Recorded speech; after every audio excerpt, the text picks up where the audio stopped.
There are three areas that companies do activities in that I affectionately call the good, the bad, and the ugly.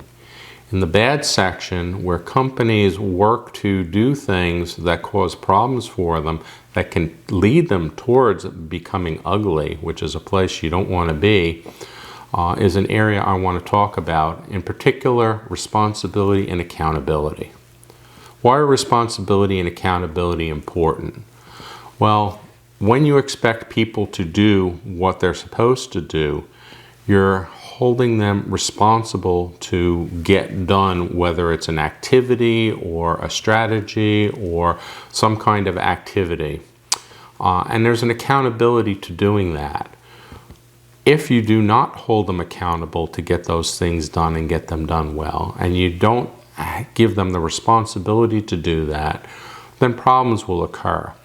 They will feel that any activity and action that they take is okay. And if there is a problem, somebody else will actually be responsible, in this case, you, to clean that up. And that's not a good thing. What we want to do with our employees are to make sure that they know what they're supposed to do, when they're supposed to do it, what the outcomes are supposed to be, and they will be held accountable for it. And if not, that there are consequences for it. One of the client companies that I worked with had us working on a project to relay out a new facility that they were putting in. They had already done work on it, but it wasn't complete, and they were having problems fitting everything into the new building that they had selected, which was undersized for what their needs were. We worked with the various organizations and found out what their requirements would be, convinced them as to what they would really need versus what they would like, because we always as individuals like to get more than what we actually need, and came up with a game plan as to how the whole thing would work. The responsibility of those organizations and departments were to give us the right information, to review what we came up with, and then to take it from there and give us approval. Well, that didn't happen. They dragged on and they dragged on, and where the project was supposed to be done in 3 to 4 months, 7 months later, we were still working with them while construction was actually occurring in order to make things happen.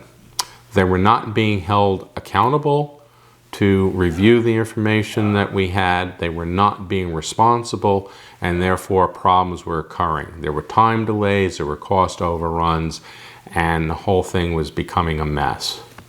How do you handle stuff like that? You need to make sure that people are aware of what they are responsible for, what they are accountable for, and hold them to that.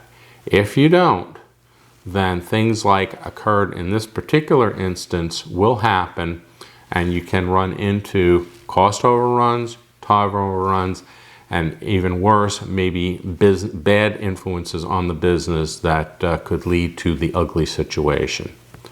To learn more about responsibility and accountability, I address those in my upcoming book, What About the Vermin Problem, which is coming out in February 2020.